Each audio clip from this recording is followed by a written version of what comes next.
Welcome back to the SEC Gauntlet. I'm Jason Watkins along with Marcus Dent, and it's time to talk a little bit about the season that was in the SEC in 2025.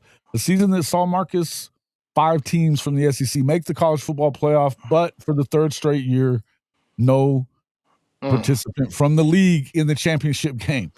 And I think there's the depth. You know, we talk about how there's a lot of depth, correct, in the SEC.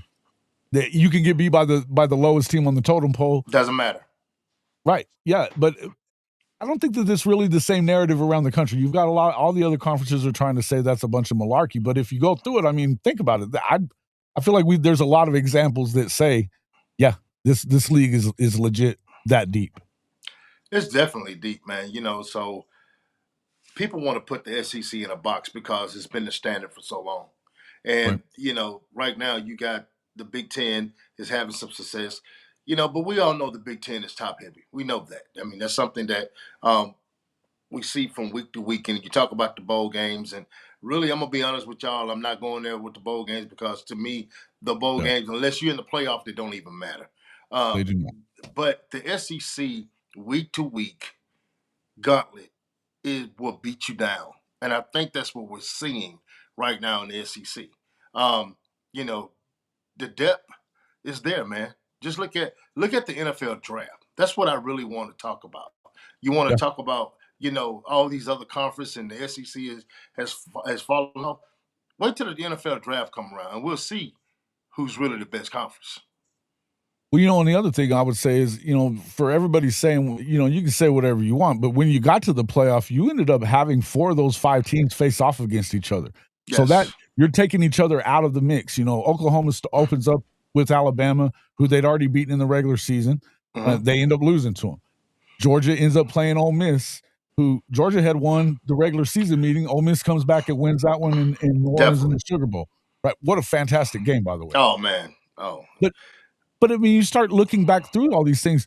Oklahoma loses a game to Texas during the regular season. They lose to Ole Miss as well. But then Texas turns around. They lose on the road to a Florida team that was, 3-9? That was really bad. Yeah. A really bad Florida team. Mm-hmm. You know, you take an Alabama team who lost to a Florida State team that's really bad. Yeah. You know, so, but just go from A to Z in the SEC. Things are changing. I know a lot of people don't want to hear that. Vanderbilt, look at what they're doing in the portal right now. 10-2. They were 10-2. 10-2. Well. You know, 10-2. Yeah, they lost the bowl game. I get it, but you got to think about what they had to go through all season long. The teams that they had to play, you know, from the beginning of the schedule to the end of the schedule. Nothing was easy.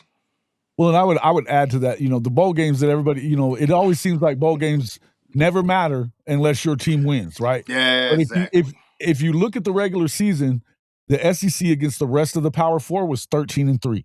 That's when it matters. That's when it matters. Is like moving forward, right? So the 13-3 during the regular season. So you can act like those, you know, the bowl games matter because you're winning them. But if you look at what the Big Ten did, you actually had a bunch of G5 games in their bowl games that they played, right? Oh yeah. It is what it is. And at the end of the day, you still had a Vanderbilt team that, yes, they lost that bowl game. Okay, fine. You know, that was a Vanderbilt team that was probably feeling a little bad about not being in the playoff at 10-2 for the first time in their history, right? Yeah. The mindset is not the same when you get ready to go to a bowl game. You know, the practice that week is not the same. It's all about, you know, getting the gifts and family coming down. And the mindset is not focused like it is if you were playing for a title. So, you know, not making any excuse for Van because they fought hard in the ball game. But I just I don't think the preparation all week was the same as if they were preparing for Alabama. Right.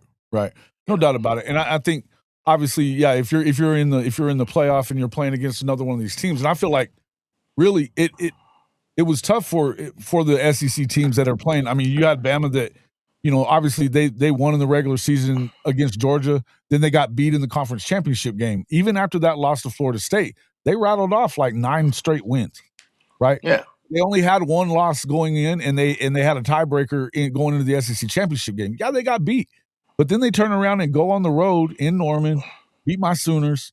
You know, and that's tough for Oklahoma. But the thing is that, I mean, you're having to go and face a team that's already seen what you got, and it's tough. I think how would it have worked out if you end up playing one of these other programs instead? What if they're playing, what if Oklahoma's playing Oregon, or what if Oklahoma is playing Miami in that game?